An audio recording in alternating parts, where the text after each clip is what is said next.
আসসালামু আলাইকুম। আমি মোহাম্মদ মাহবুব আলম আজকে অনলাইন পাঠশালার পক্ষ থেকে তোমাদের সবাইকে স্বাগতম। তো আজকে আমাদের শিডিউল অনুসারে যে লাইভ করার কথা ছিল সেটা ছিল আমাদের গণিত সাবজেক্টের যে বাস্তব সংখ্যা যে অধ্যায়টা আছে আমাদের সেই বাস্তব সংখ্যা অধ্যায়টা কেমন। তো আজকে আমাদের বাস্তব সংখ্যা অধ্যায়ের যে লাইভ করার কথা ছিল সেটা তোমরা লক্ষ্য করলেই দেখবে আমি এখানে টাইটেল দিয়েছি বাস্তব সংখ্যা অর্থাৎ রিয়েল নাম্বার। আমরা এই নিয়ে বিস্তারিত আজকে আলোচনা করব কেমন।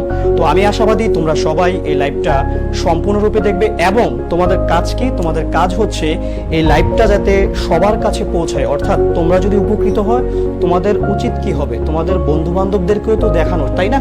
তাহলে আমি আশাবাদী তোমরা তোমাদের বন্ধু বান্ধবদেরকেও কি এই লাইভটা শেয়ার করে দিবে কেমন। তো চলো কথা না বাড়িয়ে আমাদের মূল যেই টপিকস অর্থাৎ বাস্তব সংখ্যা আমরা সেখানে চলে যাই।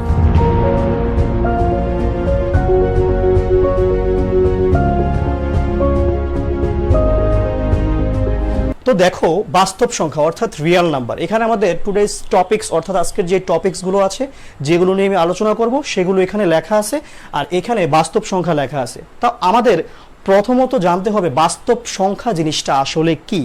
বাস্তব সংখ্যা হচ্ছে সেই সকল সংখ্যা, অর্থাৎ দেখো বাস্তব সংখ্যা তার মানে কি বোঝায়, দেখো এখানে এখানে যদি আমি লিখি বাস্তব সংখ্যা, তাই না, বাস্তব সংখ্যা অর্থাৎ বাস্তবিকভাবে যে সংখ্যা সেটাই তো বাস্তব সংখ্যা। আমাদের যে আমাদের যে সংজ্ঞাটা আছে এই যে বাস্তব সংখ্যা কথাটা দ্বারাই কিন্তু বোঝা যাচ্ছে বাস্তব জগতের যে সকল সংখ্যা থাকে, অর্থাৎ বাস্তব জগতে যে সকল সংখ্যা পাওয়া যায় সেগুলোকেই আমাদের বাস্তব সংখ্যা বলা হয় কেমন। তো আমরা আরেকটা ভাবে এটা ডেফিনেশন করতে পারি, সেটা হচ্ছে বাস্তব জগতে সকল মূলদ এবং অমূলদ সংখ্যাকে বাস্তব সংখ্যা বলে। তো মূলদ এবং অমূলদ সংখ্যা আবারটা কি, তাই না? তো দেখো তোমরা লক্ষ্য করো, আমি যদি এখন বলি যে সকল মূলদ এবং অমূলদ সংখ্যাকে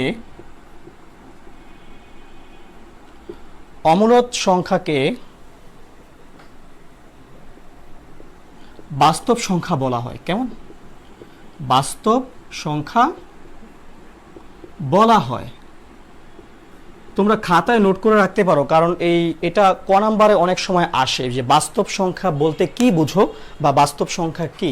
তো তোমরা যদি এটা এখানে যদি এই ডেফিনেশনটা দাও অর্থাৎ সকল মূলদ এবং অমূলদ সংখ্যাকে বাস্তব সংখ্যা বলা হয়, তাহলে এক্স্যাক্টলি যে মানে রাইট যে অ্যান্সারটা সেটা তোমরা ভালোভাবে করতে পারবে কেমন। তো দেখো বাস্তব সংখ্যা বা রিয়েল নাম্বার, আমাদের বাস্তব সংখ্যার ইংরেজি হচ্ছে রিয়েল নাম্বার। তো বাস্তব সংখ্যাকে দুই ভাগে ভাগ করা হয়। আমরা আমাদের সংজ্ঞা থেকেই বুঝতে পারলাম যে সকল মূলদ এবং অমূলদ সংখ্যাকে কি বলা হয়, বাস্তব সংখ্যা। তার মানে আমি বুঝতে পারলাম যে বাস্তব সংখ্যার মধ্যে আমাদের কি রয়েছে, মূলদ সংখ্যা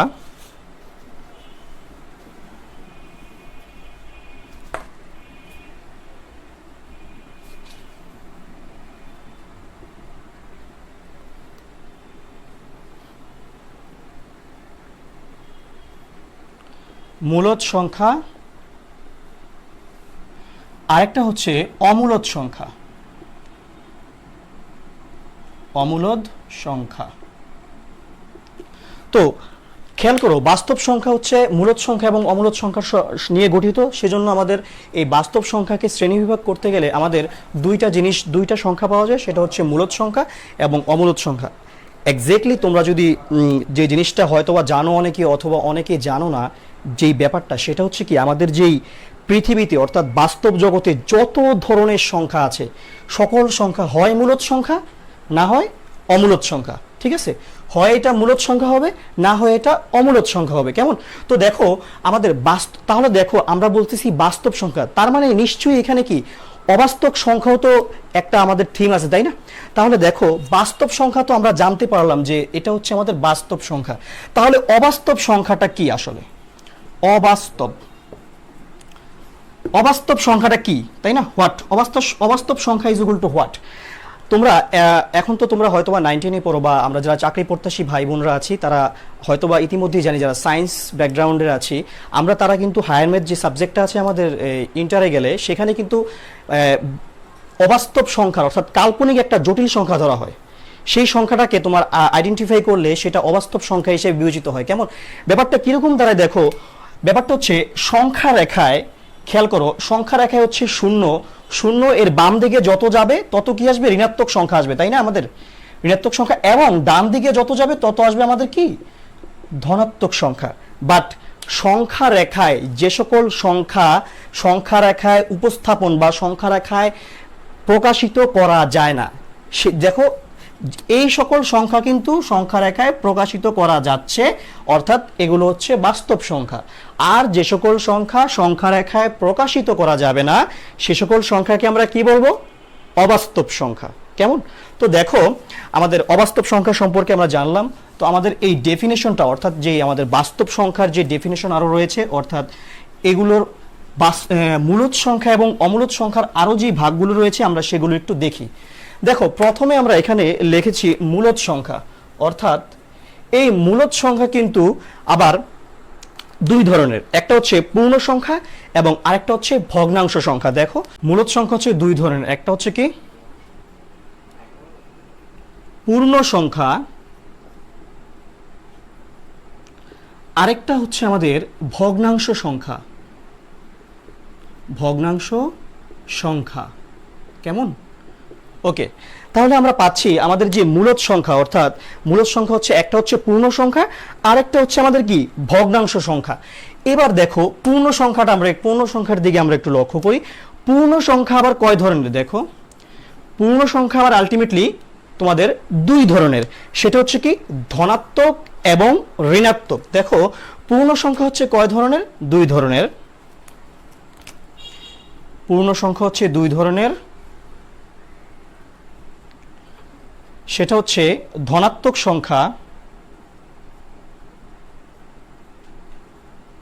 ধনাত্মক সংখ্যা, আরেকটা হচ্ছে আমাদের ঋণাত্মক সংখ্যা, অর্থাৎ পজিটিভ নাম্বার নেগেটিভ নাম্বার। ধনাত্মক সংখ্যা, এটা হচ্ছে ঋণাত্মক সংখ্যা। কেমন, ওকে, দেখো তাহলে আমাদের পূর্ণ সংখ্যা হচ্ছে ধনাত্মক সংখ্যা এবং ঋণাত্মক সংখ্যা।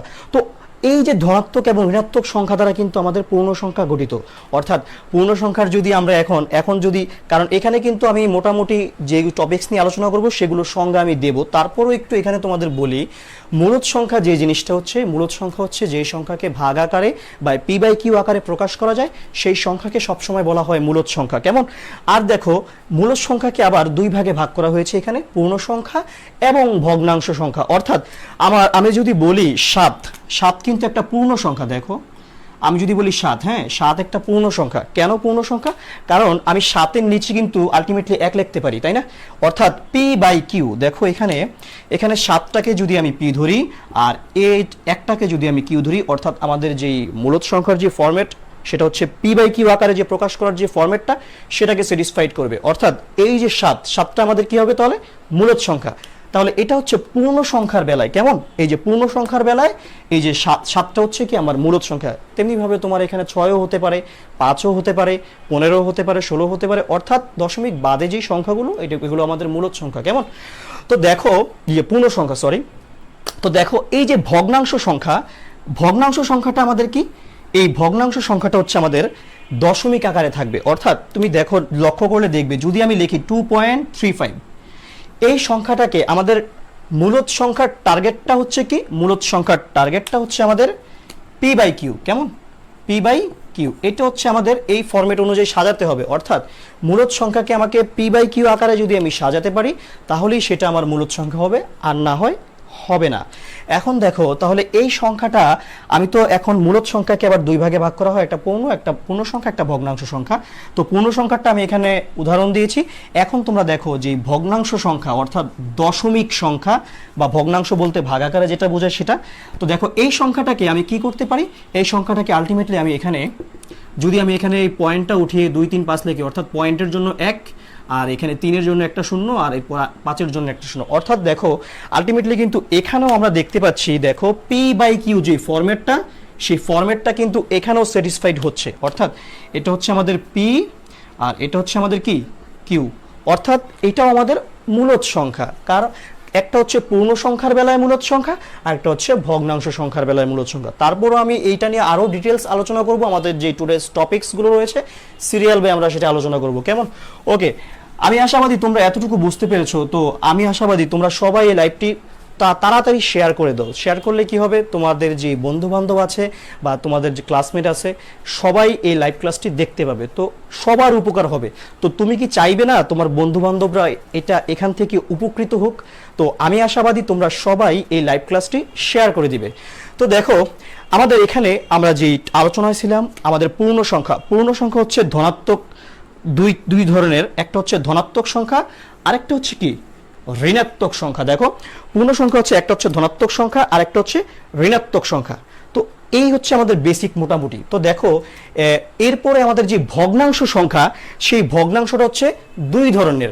একটা হচ্ছে কি, দেখো ভগ্নাংশ সংখ্যাটা আমাদের দুই ধরনের।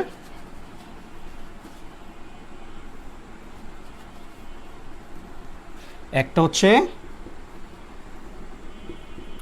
দশমিক ভগ্নাংশ সংখ্যা, আরেকটা হচ্ছে কি আমাদের, আরেকটা হচ্ছে সাধারণ সংখ্যা। দেখো একটা হচ্ছে সাধারণ ভগ্নাংশ অর্থাৎ সাধারণ, আরেকটা হচ্ছে কি দশমিক ভগ্নাংশ। তাহলে আমরা দেখতে পারলাম এখানে ভগ্নাংশটা আবার দুইভাবে ডেফিনেশন হয়, অর্থাৎ একটা হচ্ছে সাধারণ ভগ্নাংশ সংখ্যা আর একটা হচ্ছে দশমিক ভগ্নাংশ সংখ্যা। সাধারণ ভগ্নাংশ সংখ্যাটা আমার মোটামুটি আমি সাধারণভাবে যেই ভগ্নাংশ অ্যাপ্লাই করি সেটা, আর দশমিক ভগ্নাংশটা এখানে তোমাদের যে আবৃত দশমিক ভগ্নাংশ যে জিনিসটা রয়েছে সেটাকে স্যাটিসফাইড করবে, অর্থাৎ সেটা মোতাবেক দশমিক সংখ্যা আসবে আলটিমেটলি। কিন্তু ওয়ান কাইন্ড অফ দশমিক সংখ্যাটাও কিন্তু যদি আমি বলি যে সকল দশমিক সংখ্যায় সাধারণ ভগ্নাংশ সংখ্যা, আর সকল এইভাবে কিন্তু বলা যায়, অর্থাৎ সকল দশমিক সংখ্যায় কিন্তু সাধারণ ভগ্নাংশ সংখ্যা হয়। কখন? সেটা যখন আমি p/q আকারে প্রকাশ করব, কেমন?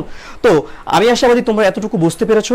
এরপরে দেখো আমাদের যে সাধারণ ভগ্নাংশ সংখ্যা যে জিনিসটা আছে সেটা আবার দুই ধরনের। সেটা হচ্ছে প্রকৃত,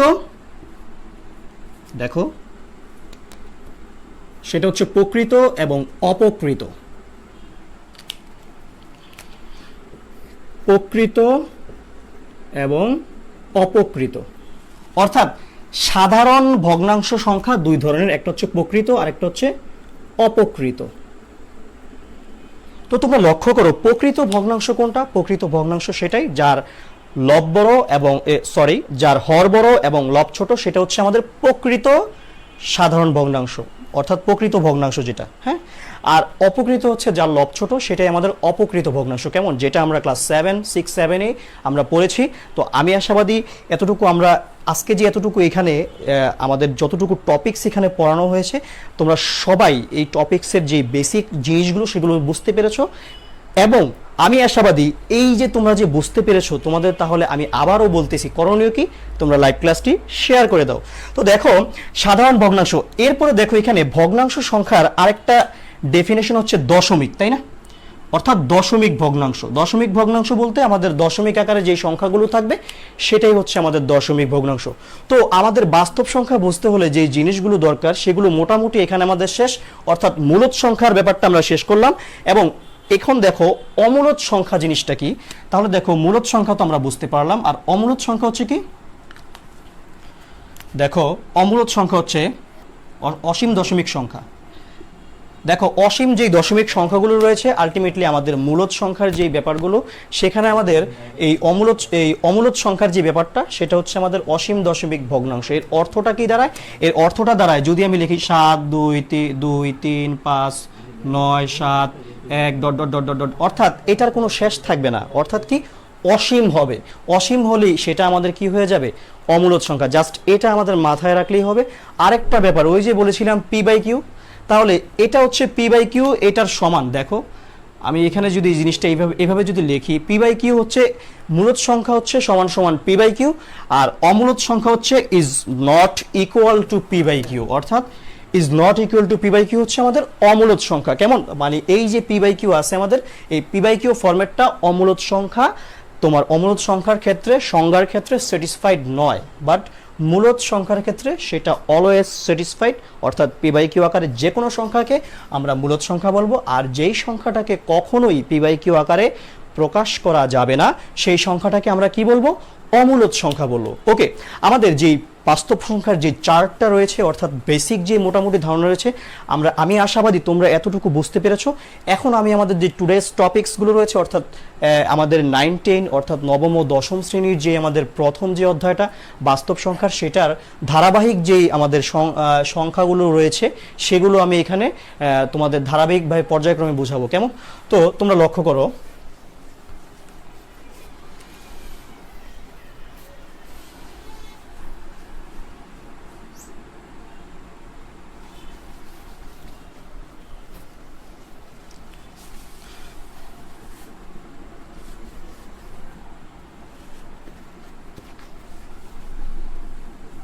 দেখো আমাদের প্রথমে রয়েছে স্বাভাবিক সংখ্যা।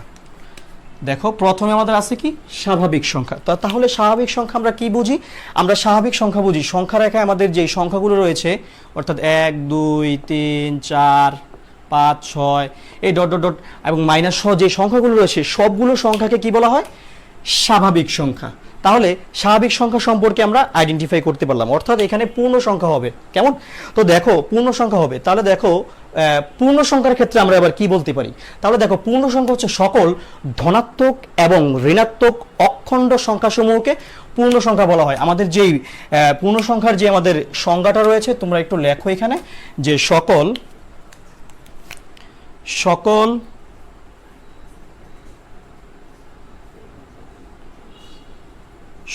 ধনাত্মক এবং ঋণাত্মক সংখ্যাসমূহকে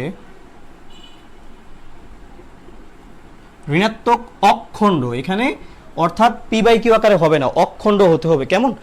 দেখো সকল ধনাত্মক এবং ঋণাত্মক অখণ্ড সংখ্যাসমূহকে, মানে খণ্ড হবে না, খণ্ড মানে কি, ধরো 7কে আমি 2 দ্বারা ভাগ দিলে কিন্তু এটা খণ্ড হয়ে গেল, অর্থাৎ 2 খণ্ড হয়েছে। অর্থাৎ আমি যদি এরকম বিবেচনা করি একটা রুটি যদি এরকম 1 2 3 4 এবং 7টা যদি এরকম ভাগ হয় সেখান থেকে 2 খণ্ড এখানে করা হয়েছে, ব্যাপারটা এরকম বোঝায়। তো অখণ্ড বলতে মানে কোনো ভাগ হবে না অর্থাৎ খণ্ড হবে না। কেমন? তো দেখো সকল ধনাত্মক এবং ঋণাত্মক অখণ্ড সংখ্যাসমূহকে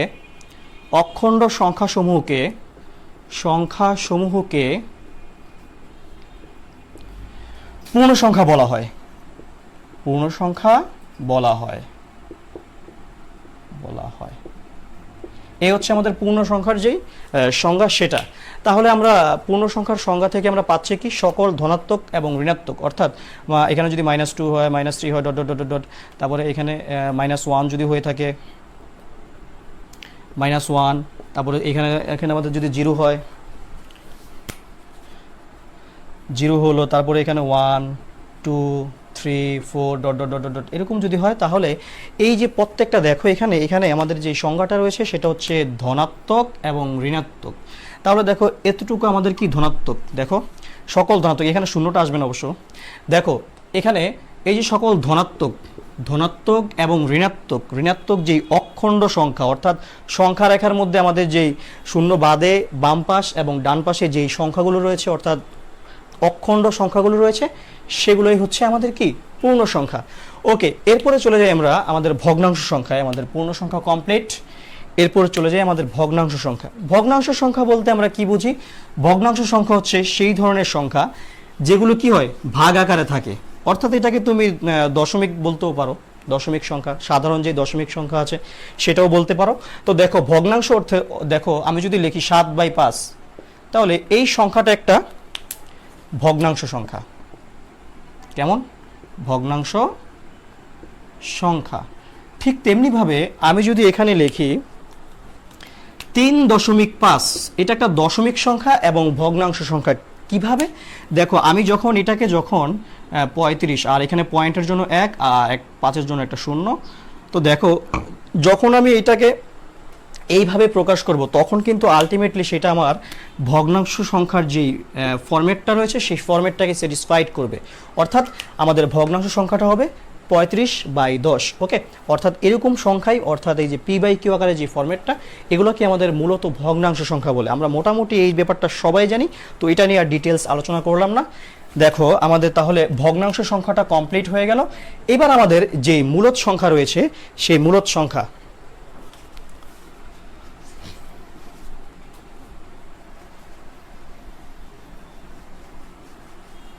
দেখো একটু আগে আমি মূলদ সংখ্যা সম্পর্কে আলোচনা করেছি, অর্থাৎ যে সকল সংখ্যাকে পি বাই কিউ আকারে প্রকাশ করা যায় সেই সকল সংখ্যাকে মূলদ সংখ্যা বলা হয়। এই যে মূলদ সংখ্যা, অর্থাৎ যে সকল সংখ্যাকে পি বাই কিউ আকারে প্রকাশ করা হয়, পি বাই কিউ আকারে প্রকাশ করা হয়, কেমন প্রকাশ করা হয়, পি বাই কিউ আকারে প্রকাশ করা হয়, সে সকল সংখ্যাকে বলা হবে কি মূলদ সংখ্যা। কেমন মূলদ সংখ্যা, মূলদ সংখ্যা। অর্থাৎ এই যে আমি একটু আগে এখানে লিখেছিলাম যে 7/5 বা 5/7 যাই বলো, ধরো আমি এখানে লিখলাম 7/5, 7/5। এই সংখ্যাটা এখন দেখো পি বাই কিউ আকারে ফরম্যাট আছে না, দেখো তো এখানে আমাদের সংখ্যাটা ছিল পি বাই কিউ, অর্থাৎ দেখো এই যে পি ভাগ কিউ আছে কিনা বলো, পি ভাগ কিউ, অর্থাৎ পি বাই কিউ আকারে যে প্রকাশিত ফরম্যাট সেটা। আবার যদি আমি এটাকে এইভাবে ওই যে একটু আগে যে দেখালাম 3.5, এটাও কিন্তু ওয়ান কাইন্ড অফ এখানে করলে আমাদের কি পি বাই কিউ আকারে চলে আসতেছে, অর্থাৎ এটাও একটা মূলদ সংখ্যা।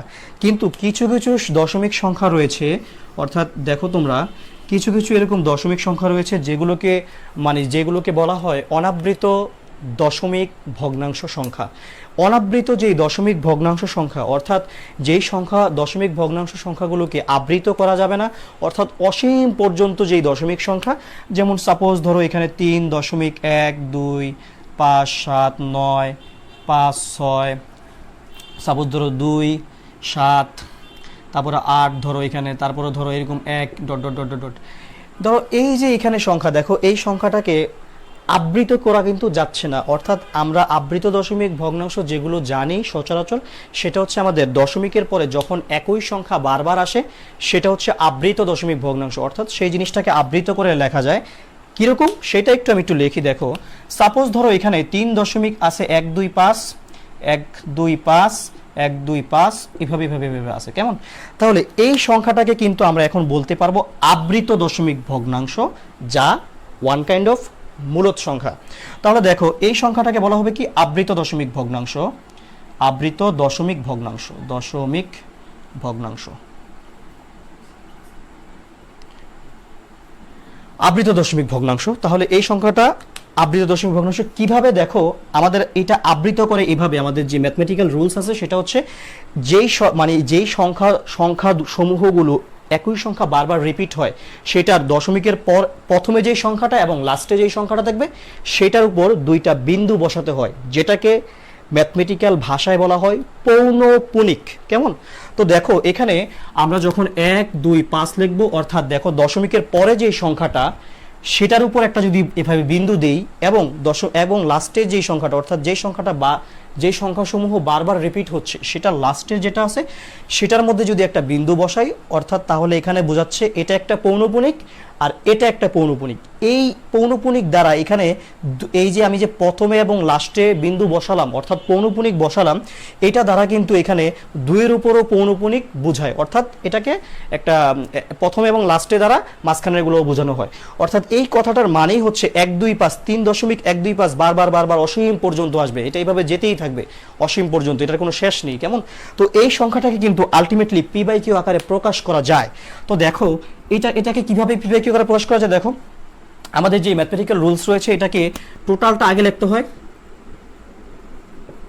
বিয়োগ কি আবৃত দশমিক ভগ্নাংশ যেগুলো ছাড়া সেগুলা, অর্থাৎ এখানে আবৃত ছাড়া, এই আবৃত ছাড়া আছে কোনটা 3, শুধু 3 হবে বিয়োগ, এবং যতগুলো আবৃত আছে ততগুলো কি আসবে 9 আসবে, দেখো ততগুলো 9 আসবে। এবং এখানে যদি একটা সংখ্যা থাকতো, সাপোজ ধরো এখানে যদি 7 থাকতো, যদি এরকম 7 থাকতো তাহলে 7-এর পরে 1 2 1 2 5 1 2 5 1 2 5, সাপোজ ধরো এখানে 7 রইল, হ্যাঁ। তো 7 থাকলে অর্থাৎ দশমিকের আগ পর্যন্ত, এই যে আবৃত দশমিক ভগ্নাংশের এখানে দশমিকের আগ পর্যন্ত যদি কোনো সংখ্যা থাকে সেই কটা শূন্য, যে তোমার একটা সংখ্যা একটা শূন্য। তাহলে দেখো এটাকে আমি যখন লিখবো এখানে, তাহলে এটা কি পি বাই কিউ আকারে আসতেছে না বলো। তাহলে আলটিমেটলি কি এটা আমাদের মূলদ সংখ্যা। আর এইটাকে দেখো, এটাকে কিন্তু তুমি চাইলেই এটাকে এইভাবে ভাগ আকারে, অর্থাৎ পি বাই কিউ আকারে প্রকাশ করতে পারবা না। তো এই জন্য এটা হচ্ছে আমাদের অমূলদ সংখ্যা, এটাকে বলা হবে আমাদের অমূলদ সংখ্যা, কেমন। তো আমি আশাবাদী তোমরা এতটুকু বুঝতে পেরেছো। দেখো আমাদের মূলদ সংখ্যাও কমপ্লিট, অমূলদ সংখ্যাও কমপ্লিট। তো এরপর দেখো আমাদের এখানে বলা আছে দশমিক ভগ্নাংশ সংখ্যা। তো দশমিক ভগ্নাংশ সংখ্যা আমরা এই যে এতক্ষণ যেগুলো করলাম, ধরো এটাও কিন্তু ওয়ান কাইন্ড অফ দশমিক ভগ্নাংশ সংখ্যা, বাট এটা হচ্ছে অসীম অসীম দশমিক ভগ্নাংশ। দশমিক ভগ্নাংশ সংখ্যা কিন্তু দুই প্রকার, একটা হচ্ছে সসীম, একটা হচ্ছে অসীম। তো দেখো এটা হচ্ছে অসীম দশমিক ভগ্নাংশ, আর সসীম কোনটা? সসীম ধরো সাপোজ এরকম 7.35, এটা হচ্ছে আমার সসীম দশমিক ভগ্নাংশ সংখ্যা। কেমন? তো দেখো আমাদের দশমিক ভগ্নাংশ সংখ্যা কমপ্লিট। বাস্তব সংখ্যা আমি একটু আগে বলেছি, একদম সবার প্রথমে আমি কিন্তু আগেই বলেছি তোমাদের যে আমি কিন্তু তোমাদের যে পাঠ্য বই অর্থাৎ নবম এবং দশম শ্রেণীর যেই আমাদের ম্যাথমেটিক্স যে বইটা রয়েছে সেই বইয়ে যেভাবে একদম সাজানো আছে, অর্থাৎ প্রথম থেকে যেভাবে সংখ্যাগুলো দেওয়া আছে আমি ঠিক সেভাবে এখানে টপিকসগুলো তুলেছি। সেজন্য আমাদের দশমিক বাস্তব সংখ্যাটা 7 নম্বর পয়েন্টে পড়েছে। কেমন?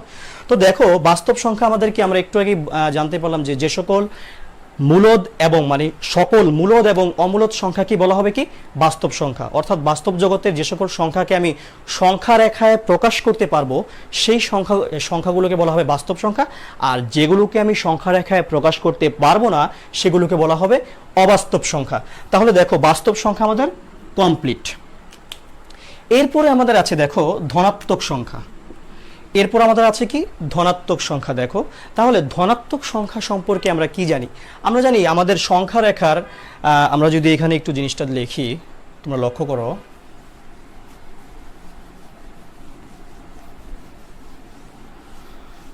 ধরো আমি এখানে একটা সংখ্যা রেখা লিখলাম, কেমন আঁকলাম এখানে সংখ্যা রেখাটা, এটা হচ্ছে আমাদের মিডল পয়েন্ট 0 1 2, মিডল হোক বা যাই হোক, শূন্যর ডান দিকে হবে কি ধনাত্মক, শূন্যের বাম দিকে হবে কি ঋণাত্মক, 3 4 5।